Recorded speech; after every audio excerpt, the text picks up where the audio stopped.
sending things out much more than they were getting things in. Internal improvements also required a strong federal government, which potentially threatened the South's control over the slave population.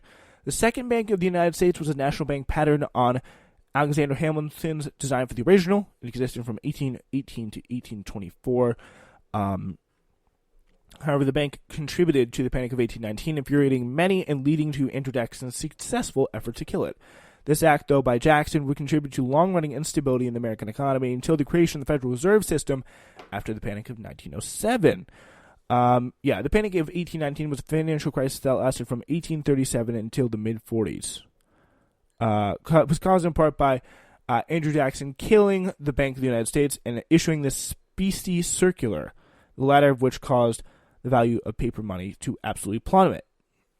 All right, now I'm going to switch gears here to the rise of the two-party system, starting with the rise of the common man, an aspect of what became the Jacksonian Democrats, the white working class, because obviously all the voters were white at this time. It was much more working class, much more blue-collar support.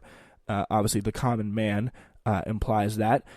By 1820, many states had adopted universal male suffrage for whites, eliminating the property-owning requirements to be able to vote. This era signaled a retreat from the exclusive rule by the well-to-do and a shift to a more democratic society. And that was led, in some part, by the Democrats at least. During the era of good feelings, the Democratic Republicans kind of fragmented. During the 1828 election, the Democrats supported Andrew Jackson, and the National Republican faction supported Henry Clay. Jackson's faction founded the modern Democratic Party, and obviously Henry Clay didn't get too far towards the presidency. In this period prior to the Civil War, Jacksonian Democrats favored an agrarian economy, ending the national bank, lowering tariffs, and increasing the political power of the common man, such as through universal male suffrage for whites. They also supported states' rights and federal restraint on social affairs.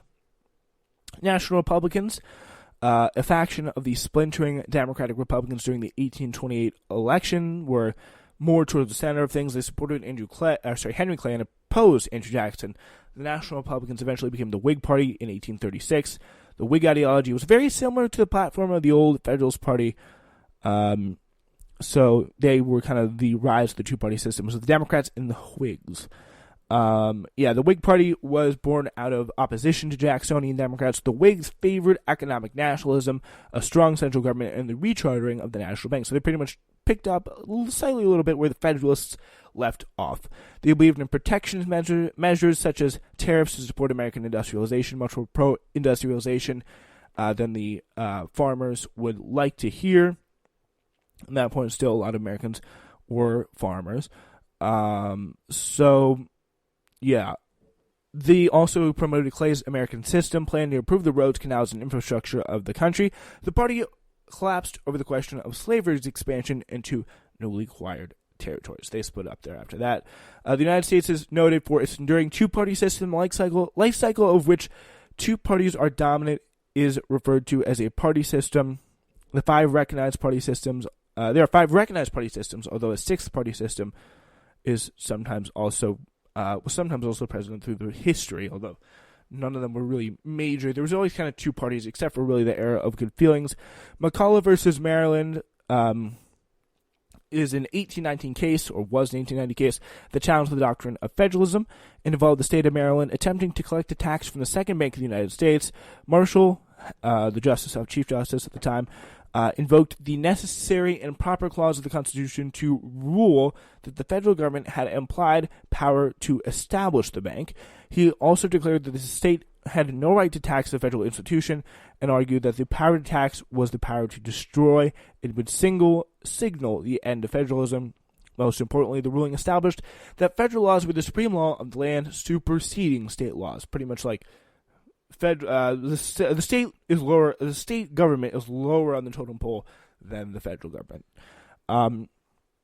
The specie circular, which was a requirement instituted by the Jackson administration, the payment for the purchase of all federal land had to be made in hard coin or specie rather than banknotes, contributing to the Panic of 1837, which was a financial crisis that lasted from 1837 until 1840, caused in part by Andrew Jackson killing the Bank of the United States, issuing the specie circular, the latter of which caused the value of proper paper money to plummet. Okay, so that's kind of the... I just realized we kind of skipped the definition here for the Panic of 1819, which I'll get to you. There's a lot of tariffs and panics here, but we'll get the 1819 panic, or 1809 panic to you.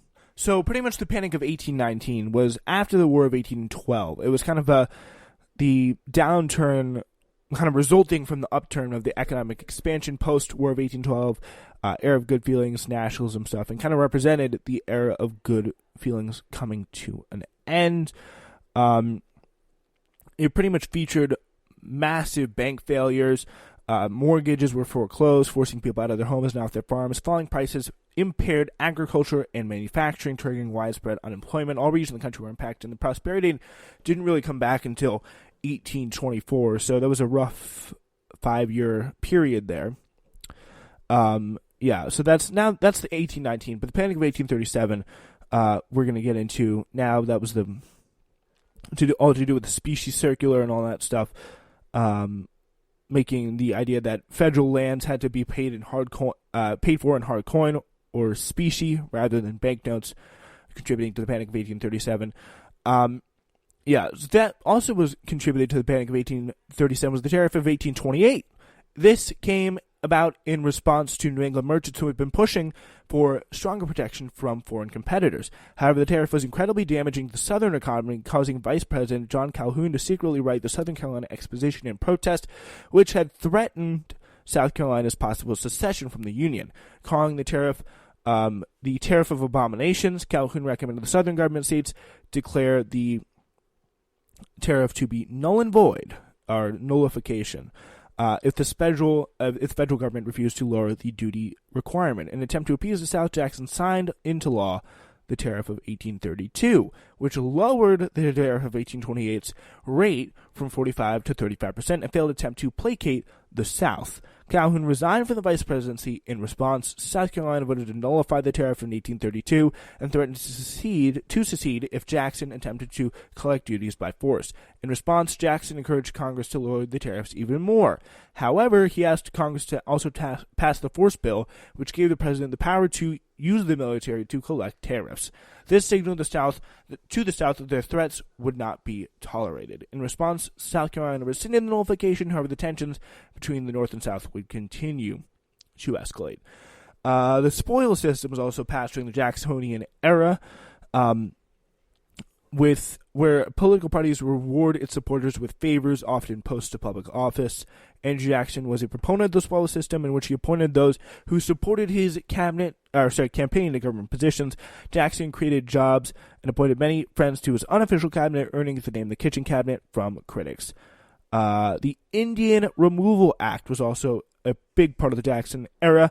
The law provided for the immediate forced resettlement of American Indians living in Alabama, Florida, Georgia, Mississippi, and present-day Illinois. By 1835, some 100,000 Cherokee, Chickasaw, Choctaw, Creek, and Seminole American Indians had been forcibly removed from their homelands. And this led to a slew of cases. The Cherokee Nation versus Georgia case was a Supreme Court case from 1831. The Marshall Court ruled that the Cherokee tribe was not a sovereign foreign nation and therefore had no right to sue for jurisdiction over its homelands. Worcester versus Georgia was a Supreme Court case which ruled that the state of Georgia could not infringe on the Cherokee Nation's sovereignty, thus nullifying Georgia state laws in the tribe's territory. President Jackson, incensed, allegedly said, "John Marshall has made his decision, now let him enforce it."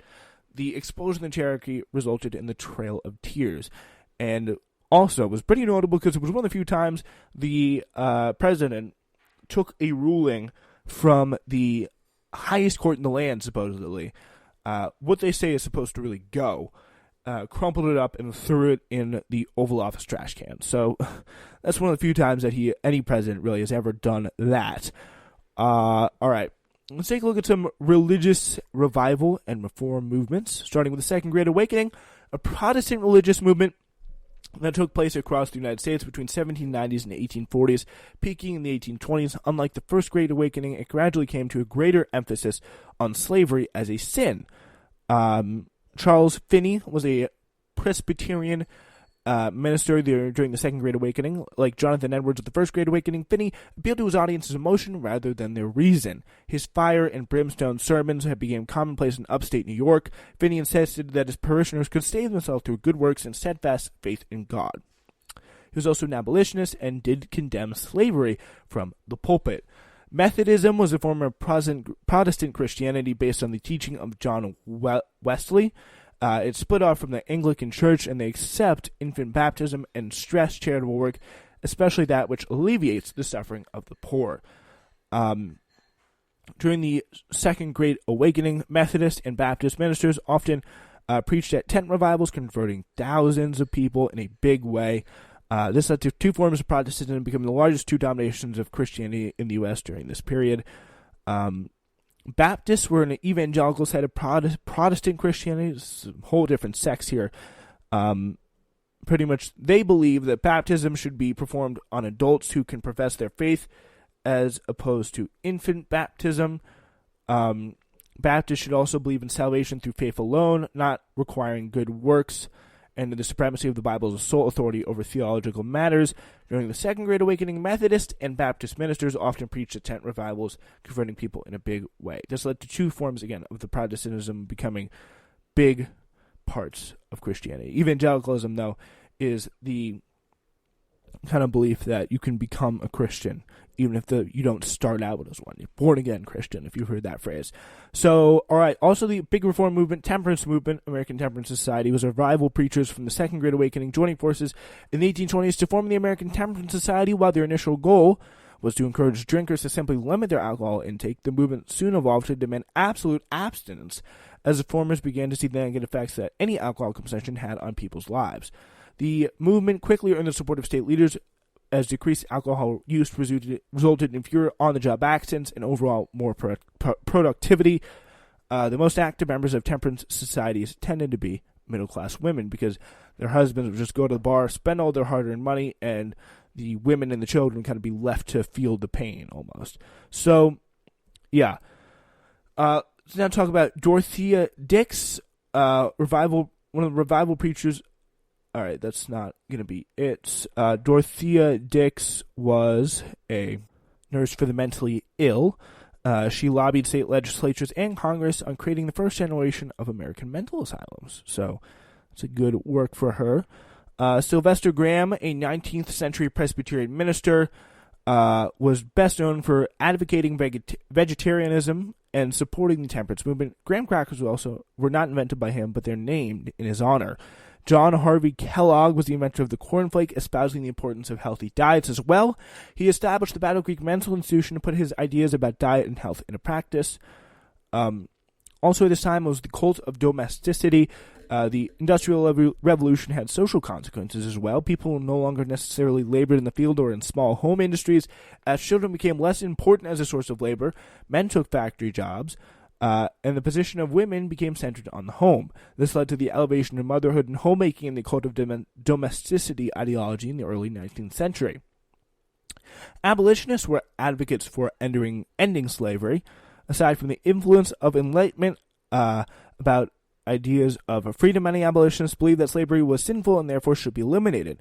As Charles Sumner said in 1860, God set an everlasting difference between man and chattel, giving to man dominion over the fish of the sea, over the fowl of the air, and everything that we breathe on this earth. Saying, moves and breathes over this earth. It's pretty much saying that all men are created equal, kind of is the idea. And abolitionists, like freeing the slaves, is one thing. Being an abolitionist